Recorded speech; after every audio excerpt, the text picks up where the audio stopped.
అందరికీ నమస్కారం. తెలుగు కథామాలకు స్వాగతం. ప్రేమకాంతి నవల చదువుతున్నాను. రాసినవారు కొమ్మూరి వేణుగోపాలరావు గారు. ఆ వ్యక్తి నల్లగా, పొడుగ్గా, సన్నగా ఉన్నాడు. 6 అడుగులు ఉంటాడు. ముఖం మీద స్ఫోటకం మచ్చలు, ఎడంవైపు ఎప్పుడో కాలిపోయి ఉంటుంది. చెంప దగ్గర ముడతలు పడి మచ్చలు ఎక్కువగా వ్యాపించి ఉన్నాయి. అటువైపు కన్ను కూడా లేదు. ఎందుకలా అరుస్తావు అన్నాడతను. గొంతు చాలా కర్కశంగా ఉంది. వినీల కళ్ళు అప్పగించి అతని వంక చూస్తోంది. ఇతనా ఇన్నాళ్ళు తనని బ్లాక్మెయిల్ చేసింది? అసలు ఇంతకీ ఇతనెవరు? నేను కాదు మాట్లాడేది, లోపలికి వెళ్ళు అన్నాడు. లోపలికా? తాను తొందరపడి ఇక్కడికి వచ్చిందా? ఆమె అతని వంక భయంగా చూస్తోంది. ఏమిటలా చూస్తావు? వెళ్ళమంటుంటే అంటూ మీదకి వచ్చాడు. అతని వాలకం చూస్తుంటే లోపలకు ఒక్క తోపు తోస్తాడేమో అనిపించింది. చేసేది లేక మొండి ధైర్యం తెచ్చుకొని లోపలికి నడిచింది. వెనువెంటనే ఆ గది తలుపులు కూడా మూతపడ్డాయి. బయట గదిలో నిలబడిన ఆ పొడవాటి ముఖం కాలి ఉన్న వ్యక్తి బీరువా దగ్గరికి వెళ్ళి అందులోంచి కెమెరా ఒకటి బయటికి తీశాడు. దానికి ఫ్లాష్ బల్బ్ ఉన్న ఎక్విప్మెంట్ బిగించి తలుపు పక్కనే ఉన్న కిటికీ లాంటిది తెరుస్తూ తనలో తాను నవ్వుకున్నాడు.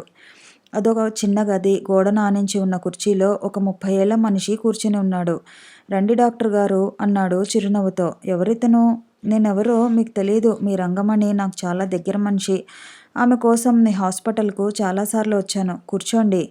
పర్వాలేదులే చెప్పు అంది వినీల. ఈ పాటికి అర్థమయ్యే ఉంటుంది. నేనే మీకు ఫోన్లు చేస్తున్న మనిషిని. రంగమణి నా మనిషి. ఆమె నాకు సాయం చేస్తూ వచ్చింది. మీరు కాపురం చేస్తున్న భర్త ఉండగా ఇంకో మనిషితో సంబంధం పెట్టుకున్నారు. అది కేవలం సంబంధమే అని ఇన్నాళ్ళు నేను అనుకున్నాను. కానీ అతి ఆశ్చర్యకరమైన సత్యం ఒకటి నిన్ననే తెలిసింది. ఆ ఇంకో వ్యక్తి ఎవరో కాదు, అతను కూడా మీ భర్తే. వినీల నిలువునా వణికింది. ఈ విషయం ఇతనికి ఎలా తెలిసింది? ఎలా తెలిసిందని ఆశ్చర్యపడుతున్నారా? మీరు విశాఖపట్నంలో రవికిషోర్ని రిజిస్టర్ మ్యారేజ్ చేసుకున్నారు. 24 గంటల వ్యవధిలో రఘుకిషోర్ని మళ్ళీ రిజిస్టర్ మ్యారేజ్ చేసుకున్నారు. చట్టాన్ని మోసం చేస్తూ, ఇద్దరి భర్తలను మోసం చేస్తూ, అనుక్షణం నటిస్తూ మీరు కాలం వెళ్ళబుచ్చుతున్నారు. హైదరాబాద్ పెళ్లికి ఒకతను సాక్షి సంతకం చేశాడు, గుర్తుందా? అతని మధ్య పబ్లిక్ గార్డెన్లో మిమ్మల్ని కలిశాడు కూడా. అతని విషయాలన్నీ పసిగట్టాడు. అతని ద్వారా మాకు ఈ విషయం తెలిసింది. నీకేం కావాలి అంది కంపిత స్వరంతో. అతను నవ్వాడు. మీకు తెలుసు, డబ్బు. ఇంకా ఎక్కడుంది నా దగ్గర? నిన్ననే చెప్పాను. అతని ముఖంలో నవ్వు మాయమైంది. కళ్ళలో క్రూరత్వం తిరిగి చూచింది. అదంతా నాకు అనవసరం. ఏం చేస్తావో, ఎక్కడి నుంచి తెస్తావో నువ్వే చూసుకో. డబ్బు తెచ్చి ఐ వాంట్ మనీ. ఇవ్వలేను. నేను సర్వస్వం పోగొట్టుకున్నాను. నా వల్ల కాదు అంది వినీల దీనంగా. నీ వల్ల కాకపోతే నీ భర్త వల్ల అవుతుంది. నా భర్త వల్లనా? అవును. అతను కుర్చీలోంచి లేచాడు. నీకు అందముంది, యవ్వనముంది. నువ్వంటే నీ రవికి చెడ్డ ప్రేముంది. అన్నింటికీ మించి నువ్వంటే నాకు పిచ్చి వ్యామోహముంది. ఇలా జరుగుతుందని ఆమె ఊహించలేదు. చివాలున ముందుకు వచ్చి బలంగా ఆమె 2 భుజాల మీద చేతులు వేసి దగ్గరికి లాక్కుంటూ అన్నాడు. I will enjoy you today. Vineela దిగ్భ్రాంతురాలైపోయింది. తాను ఒక డాక్టరు, పేరు పొందిన డాక్టర్, సూపర్ స్పెషలైజేషన్ కూడా చేసిన ప్రవీణురాలు. కానీ ఒక స్త్రీ కావటం వల్ల జీవితంలో ఎన్నో క్లిష్టమైన సమస్యలను ఎదుర్కొంటున్న వ్యక్తి. కానీ ఇంతటి అసహ్యమైన సంఘటన ఒకనాటికి విరుచుకుపడుతుందని ఎప్పటికీ ఊహించలేదు. అతని ముఖంలో సిగ్గులేదు, క్రూరత్వం ఉంది. అతనిలో కేవలం దుర్మార్గమే కాదు, దౌర్జన్యం ఉంది. ఒక రాక్షసుడిలాగా, పశువులాగా ఆమెను కింద పడవేయబోయాడు. వినీలకు కొంచెం తెలివి వచ్చినట్లయింది. అతని చేతుల్లోంచి చురుగ్గా తప్పించుకొని తలుపు దగ్గరకు పరిగెత్తబోయింది. అతను అంతకంటే వేగంగా ముందుకు దూకి ఆమెను రెక్కపుచ్చుకుని బలవంతంగా యువతలికి లాగాడు. ఆ ఊపికి ఆమె కింద పడిపోయి తల నేలకి కొట్టుకుని బాధతో అమ్మా అని మూలిగింది. కళ్ళు చీకట్లు కమ్మాయి. ఆ వ్యక్తి వికటంగా ఒక నవ్వు నవ్వి ఆమె మీద వాలబోతున్నాడు. బయటేదో పెద్ద చప్పుడైనట్లయింది. ఉలిక్కిపడి తల తిప్పి చూసేసరికి బయటనుంచి ఎవరో తన్నిన తన్నుతో తలుపులు 2 తెరుచుకుని ఉన్నాయి. గుమ్మంలో ఒగరుస్తూ నిలబడిన రంగనాయకుల్ని చూసి అతను నువ్వా అన్నాడు. నేనేరా రాస్కెల్, ఏమిట్రా నువ్వు చేస్తున్నది అంటూ రంగనాయకులు అతని మీదకు దూకాడు. ఆ వ్యక్తి పక్కకి తప్పించుకుని బయట బైర్రాజు ఏమయ్యాడు అన్నాడు ఆశ్చర్యంగా. నా చేత చావు దెబ్బ తిని కిందపడి దొర్లుతున్నాడు. రోగ్. బైర్రాజుని పడగొట్టావా? చూడు నీ అంతం చూస్తాను అని ఆ వ్యక్తి రంగనాయకులతో కలబడ్డాడు. కానీ అతను పూర్తిగా మీదకి రాకముందే రంగనాయకులు కొట్టిన దెబ్బకు దిమ్మ తిరిగింది. ఎలాగో తేరుకొని రంగనాయకుల్ని డొక్కలో పొడవటానికి ప్రయత్నించాడు. కానీ మరుక్షణంలో చేయి ఊడినట్లు అయింది. కళ్ళ ముందు చీకట్లు నాట్యం చేశాయి. శక్తినంతా పుంజుకు వెనక్కి జరిగి కాలెత్తి విసురుగా తన్నటానికి ప్రయత్నించాడు. రంగనాయకులు తప్పించుకొని ఆ కాలందుకుని ఒక్క లాగులాగాడు. ఆ వ్యక్తి దబేలుమని కింద పడ్డాడు.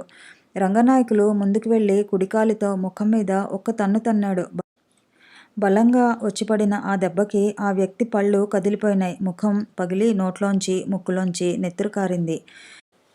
నిన్ను ఇంతటితో వదలనురా ఒరేయ్! అమ్మగారిని నువ్వు పెట్టిన హింసకు అంటూ ముందుకు వంగి అతని షర్టు పట్టుకుని పైకి లాగటానికి ప్రయత్నం చేస్తున్నాడు కోపంతో. కానీ వెనక ఏం జరుగుతున్నదో అతను గమనించలేదు. బయట దెబ్బలు తిని కాసేపు పొరలాడిన బైర్రాజుకి తెలివి వచ్చి లేచి కూర్చుని జరిగింది గ్రహించాడు. అతనిలో ఉద్రేకం బుసలు కొట్టింది. నిటారుగా నిలబడి ఒక్కసారిగా గాల్లోకి చేతులు ఝాడించి లోపలి గదిలోకి ఉరికాడు. వినీలకు పూర్తిగా స్పృహ తప్పలేదు. ఆమెకు జరిగేదంతా స్వప్నావస్థలో ఉన్నట్లు స్ఫురిస్తూనే ఉంది. తాను కాపాడబడింది అది మొదటనే అర్థమైంది. ఆ కాపాడింది ఎవరో కూడా అర్థం చేసుకుంది. ఈ ఆపద గడిచిపోతుందేమోననుకుంటున్న సమయంలో బయటనుంచి వచ్చిన ఆ భయంకరమైన వ్యక్తిని చూసి కెవ్వుమని కేకవేసింది. రంగనాయకులు ఆ కేక విన్నాడు. ఏదో జరిగిందని గ్రహించి తల తిప్పబోయాడు. కానీ అప్పటికే ఆలస్యమైంది. బైర్రాజు ఇనుప చువ్వలాంటి చేతులు అతని మెడ చుట్టూ బిగుసుకున్నాయి. అతను బలమంతా ఉపయోగించి కదిలించబోయాడు. సాధ్యం కాలేదు. ఇందాక తను అదాటుగా దెబ్బతీయబట్టి గాని లేకపోతే తన వల్ల అయ్యేది కాదని ఆ చేతుల్లో ఉన్న అసాధారణమైన బలాన్ని బట్టి తెలుసుకున్నాడు. ఆ చేతులు మెడను నొక్కి పారేస్తున్నాయి. ఊపిరి స్తంభించిపోతోంది. నరాలు మెలితిరిగిపోతున్నాయి. కళ్ళు బయటకు పొడుచుకు వస్తున్నాయి. ఇహ అయిపోయింది అనుకునేటంతలో మెడమీది చేతులు పట్టు సడలినట్లు అనిపించింది. వెనకేదో జరుగుతూ ఉంది. కాస్త ఊపిరి పీల్చుకొని తల పక్కకి తిప్పి చూసేసరికి ఒక అద్భుతమైన దృశ్యం కనిపించింది. ఉక్కుతీగల వంటి అవయవాలతో బలంగా విజృంభించిన అంతటి పొడవాటి మనిషి జేమ్స్ చేతుల్లో తలుపు సందులో పడిన బల్లిలా నలిగిపోతున్నాడు. ఎడాపెడా ముఖం మీద, కడుపు మీద, వీపు మీద దెబ్బలు పేలిపోతున్నాయి. ఎదురు తిరిగి చేయి గాల్లోకి విసిరే అవకాశం ఇవ్వటం లేదు జేమ్స్. ఒంట్లోని శక్తంతా నశించి అటూ ఇటూగా ఊగిసలాడిపోతున్న స్థితిలో 2 భుజాలు పట్టుకొని దూరంగా ఒక నెట్టు నెట్టాడు. బైర్రాజు ఆ విసురుకి అంత దూరంలో ఉన్న గోడమీద పడి మొదలు నరికిన వృక్షంలా కుప్పకూలిపోయాడు. మొదటి వ్యక్తి ఇంకా కొంచెం కదులుతున్నాడు. జేమ్స్ అతని తల మీద ఇంకో తన్ను ప్రసాదించేసరికి పూర్తిగా తెలివి తప్పిపోయాడు. ఆ సమయానికి రంగనాయకులు పూర్తిగా కోలుకున్నాడు. ఇద్దరూ కలిసి వినీల దగ్గరకు వెళ్లారు. ఆమె మెల్లిగా లేచి కూర్చుంది. అమ్మగారు, మమ్మల్ని క్షమించండి ఇలాంటి స్థితిలో సాయపడాల్సి వచ్చినందుకు అన్నాడు జేమ్స్. వినీల కళ్ళు జలజలా వర్షిస్తున్నాయి. ఈ ఇద్దరిని తాను ముందు గదిలోకి పోదాం రండమ్మగారు, ఈ వెధవలున్న గదిలో మీరు. ఆమె ఓపిక చేసుకుని ముందు గదిలోకి వచ్చింది. అక్కడో కుర్చీ ఉంటే అందులో కూర్చోబెట్టాడు ఆమెను. ఉండండి ఒక్క నిమిషం. రా రంగనాయకులు అని అతన్ని తీసుకుని మళ్ళీ లోపలికి వెళ్ళాడు. గదంతా వెతికి పాత బట్టలు తీసి వాటిని చించి ఇద్దరు పడి ఉన్న వాళ్ళిద్దరి చేతులు కాళ్ళు కట్టేశారు. నోళ్లలో గుడ్డలు కుక్కేశారు. అప్పుడు యువతలకు వచ్చారు. ఇదంతా ఏమిటి జేమ్స్? వినీల బలహీనంగా అడిగింది. జేమ్స్ చెప్పాడు. వాడి పేరు వీర్రాజు. బైర్రాజు వాడి గురువు లాంటివాడు. ఇద్దరు కొమ్ములు తిరిగిన బ్లాక్మెయిలర్స్. ఈ వీర్రాజుకి రంగమణితో సంబంధం ఉంది. ఆమె ద్వారా ఈ విషయాలు కొన్ని తెలుసుకొని బెదిరించి డబ్బులు లాగుతున్నారు. రంగమణి నన్ను బుట్టలో వేసుకోవాలని ఎన్నోసార్లు ప్రయత్నించి విఫలురాలైంది. నేను అక్కడ ఉంటే అడ్డం వస్తున్నానని రాణికి నా మీద లేనిపోనివన్నీ చెప్పి మనసు విరవటానికి ప్రయత్నం చేసింది. ఆమె మాటలు విని రాణి పంతాలకు పోయి నన్ను అక్కడి నుంచి మానేయమని ప్రేరేపించింది. నేను లెక్క చేయబోయేసరికి నా మీద అనుమానం కలిగిస్తే మీరు ఉద్యోగంలోంచి తీసేస్తారని మీకు ఫోన్లు చేసింది. రంగమణిని చాటుకి తీసుకువెళ్ళి 2 తగిలించి ఆమె ఎవరి ద్వారా ఇదంతా జరిపిస్తుందో తెలుసుకునేందుకు ప్రయత్నిస్తుంటే మీరు వచ్చి మా ఇద్దరిని ఒంటరిగా చూసి నన్ను అనుమానించారు. అలాగే రంగనాయకుల్ని అనుమానించారు. మీ పరిస్థితి అర్థం చేసుకున్న మేము మీరు వెళ్ళగొట్టినా దూరం కాలేదు. రంగనాయకులు మిమ్మల్ని కాపాడాలని కంటికి రెప్పలా వెన్నాడుతూనే ఉన్నాడు. నా శాయశక్తులా నేను ప్రయత్నిస్తూనే ఉన్నాను. నేను వెంటనే ఉద్యోగం మానుకుని తనతో కాపురానికి రాకపోతే ఈ పెళ్లి రద్దయినట్లుగా భావించి వేరే పెళ్లి చేసుకుంటానని, పెళ్ళికొడుకు కూడా సిద్ధంగా ఉన్నాడని రాణి ఆఖరి వార్నింగ్ ఇస్తూ కబురు చేసింది. వెళ్ళేసరికి రంగమణి రాణితో మాట్లాడటం కనిపించింది. చాటున నిలబడి వాళ్ళ మాటలు విన్నాను. డాక్టర్ గారి దగ్గర డబ్బు అంతా కొల్లగొట్టేశామని, ఇహ రవిగారి మొత్తం ఆస్తి లాక్కునేందుకు ప్లాన్ వేస్తున్నామని, మీ డాక్టర్ గారిని ఫలానా చోటికి రప్పించి ఆమె ఇంక డబ్బు ఇవ్వకపోయినట్లయితే ఆమెను పాడు చేసి అవన్నీ ఫోటోలు తీసి రవిగారిని బ్లాక్మెయిల్ చేసి ఆయన ఆస్తంతా లాగేస్తామని రంగమణి చెబుతోంది. నేను హెచ్చరిద్దామని వెంటనే మీ దగ్గరకు వచ్చేసరికి మీరప్పటికే బయలుదేరి వెళ్ళిపోయారు. రంగనాయకులు కనబడలేదు. రంగమణి రాణితో చెప్పిన అడ్రస్ ప్రకారం నేను వెతుక్కుంటూ వచ్చి చివరకు రంగనాయకుల్ని టాక్సీ ఈ ఇంటి ముందు కనిపించి లోపలికి వచ్చాను. సమయానికి రాగలిగాను. జేమ్స్ అంది వినీల. రంగనాయకులు ఆమె గొంతు రావటం లేదు. నేను పాపిష్టిదాన్ని, నన్ను క్షమించండి. అంత మాట అనకండి అమ్మాయిగారు అన్నాడు రంగనాయకులు ఏడుస్తూ. మేము తిండికి లేక మలమలా మాడుతున్న మాకు ఉద్యోగమిచ్చి ఆదరించారు. ఆపదలో ఉండి మమ్మల్ని కాదన్నంత మాత్రాన తేలిగ్గా మర్చిపోతామనుకున్నారా? నేను మీ జీవితాలు నాశనం చేస్తున్నాను. అలా ఎప్పటికీ అనుకోవద్దమ్మగారు. మీ సేవలో మా జీవితాలు సార్థకమవుతున్నాయని మురిసిపోతున్నాం. జేమ్స్, ఇంకో 10-15 రోజులు అందరికీ ఈ శిక్ష. ఇది శిక్ష కాదమ్మగారు, మేము చేసుకున్న పుణ్యం. రంగనాయకులు అడిగాడు. జేమ్స్, ఈ ఇద్దరిని ఏం చేద్దాం? పోలీసులు వీళ్ళ కోసం వెతుకుతున్నారు. వాళ్ళకి అప్పగిస్తే గొప్ప మేలు చేసిన వాళ్ళం అవుతాం. కానీ జైల్లో ఉండి కూడా అవాకులు పేలి అమ్మగారి మీద కక్ష సాధించుకోవటం కష్టం కాదు. ఈ 10-15 రోజులు వీళ్ళని ఎక్కడన్నా దాచగలగాలి. రంగనాయకులకు ఆలోచన వచ్చింది. ఎక్కడా దొరక్కపోతే దూద్ బౌలీలో భూతగృహం లాంటి ఓ ఇల్లు చౌకగా అద్దెకు తీసుకున్నాను. అక్కడ వీళ్ళని తేలిగ్గా దాచవచ్చు. జేమ్స్ ఒప్పుకున్నాడు. అమ్మగారిని నేను ఇంటి దగ్గర దింపి వస్తాను. అప్పటిదాకా నువ్వు వీళ్ళిద్దరిని చూస్తూ ఉండగలవా? జేమ్స్ తల ఊపాడు. రండి అమ్మగారు అన్నాడు రంగనాయకులు. మరునాటి ఉదయం జేమ్స్ రంగమణి ఇంటికి వెళ్ళాడు. రంగమణి అతన్ని చూసి వణికినా ఏమీ తెలియనట్లు నిగ్రహించుకుంది. సారీ రంగమణి, మీ నాటకం కట్టింది. నీ ప్రియుడు వీర్రాజు, అతని గురువు బైర్రాజు ప్రస్తుతం నా అధీనంలో ఉన్నారు. నేను తలుచుకుంటేనే తప్ప వాళ్ళకి విముక్తి లేదు. తిండి తిప్పలు లేకుండా మార్చి చంపగలను. ఏమంటావు అన్నాడు. ఆమె ముఖం నెత్తురు చుక్క లేకుండా పాలిపోయింది. వాళ్ళని చంపేస్తావా అని అడిగింది వణికే గొంతుతో. చంపగలను. నిన్ను పోలీసులకి అప్పగించగలను. పోలీసులా? అంది గజగజలాడుతూ. ఒక్క షరతుకు నువ్వు ఒప్పుకోకపోతే. ఏమిటది? నేను వాళ్ళను వదిలిపెట్టే లోపుగా నువ్వు డాక్టర్ గారి జోలికి పోకూడదు. ఎవరికి ఫోన్లు చేయకూడదు. డాక్టర్ గారికి ఎలాంటి హాని జరగకూడదు. ఏదైనా జరిగిందా వాళ్ళక్కడ అంతమవటం, నువ్వు పోలీసుల చేతుల్లో పడటం ఖాయం. తెలిసిందా? రంగమణి తల ఊపింది. ఏం తెలిసింది? నేను ఆవిడికి ఎలాంటి హాని కలుగజేయను. మాట తప్పావో జాగ్రత్త అని జేమ్స్ అక్కడి నుంచి కదిలాడు. అతను కనుచూపు దూరం పోగానే రంగమణి కళ్ళల్లో నుంచి ద్వేషాగ్ని జ్వాలలు కురుస్తుండగా విషపు నవ్వు నవ్వింది. నాకే అపకారం తలపెడతావా వెర్రివాడా? అందుకే నీ రాణి మనసు ముందే విషమయం చేశాను. వెళ్ళు, నీ రాణి దగ్గరకు వెళ్ళు. అవుతుంది నీ పెళ్ళి.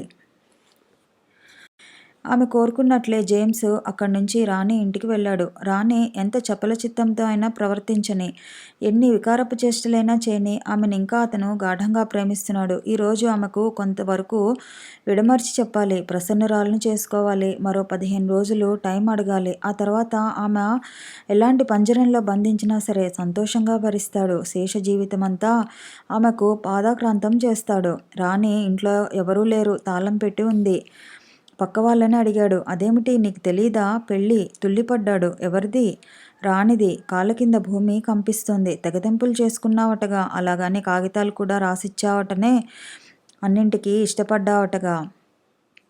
మళ్ళీ దేనికి వచ్చావు? ఈ పాటికి పెళ్ళి కూడా అయిపోయింది. అబద్ధాలతో ఆమె తనతో తెగదెంపులు చేసుకుంది. అబద్ధాలతో మరో జీవితాన్ని వెతుక్కుని అందులో దూరింది. ఏ వ్యక్తిని పొందకపోతే తన జీవితాన్ని ముగించి వేద్దామనుకుందో ఆ వ్యక్తికి అబద్ధాలతో దూరమై కొత్త బతుకు మొదలుపెట్టింది. నిజం చెప్పి తాను ఆమెను యువతలకు తీసుకురాగలడా? నిజం ఒక జీవితాన్ని నిలబెడుతుందా? నిజానికంతటి శక్తి ఉందా? వద్దు, నిజం చుట్టూ ఇన్ని పొరలు ఉన్నట్లయితే అలాంటి నిజం తనకు వద్దు. అక్కడి నుంచి కదిలాడు. అడుగులు బరువుగా పడుతున్నాయి. గమ్యం తెలియటం లేదు. దూరంగా చర్చి గంటలు వినబడుతున్నాయి. మరునాడు రఘుకిషోర్కి ఆపరేషను. వినీల చాలా ఉత్సాహంగా ఉంది. ఈ రోజు కోసమే ఎన్నో సంవత్సరాలు ఎదురుచూసింది. ఈ రోజు కోసమే అహర్నిశలు కష్టపడింది. ఈ రోజు కోసమే అన్ని సంవత్సరాల్లోని ప్రతి క్షణం నలుగుతూ తనని తాను నరుక్కుంటూ జీవితయాత్ర సాగించింది. ఇంకా ఒక్కరోజు, ఈ ఒక్కరోజు రహస్యాన్ని కాపాడుకోగలిగితే, అతనికి శాశ్వతమైన నరకం నుంచి విముక్తి చేయగలిగితే, ఒక్కరోజు ఇన్నాళ్ల టెన్షన్, ఇన్నాళ్ల నిర్దాక్షిణ్యమైన రంపపు కోత. కన్సల్టేషన్ గదిలోకి ఉదయం 8 గంటలకు హుషారుగా అడుగుపెట్టింది. రివాల్వింగ్ చైర్లో కూర్చుని గిర్రున ఒకసారి తిరిగింది. Sister send first case. ఆనాటి మొదటి కేసు గదిలోకి అడుగుపెట్టింది. ప్లీజ్ టేక్ యువర్ సీట్ అంటూ తల ఎత్తి ఆమె ముఖంలోకి చూసి నిశ్చేష్టురాలైపోయింది వినత. కథ కొనసాగుతుంది. మళ్ళీ కలుద్దాము.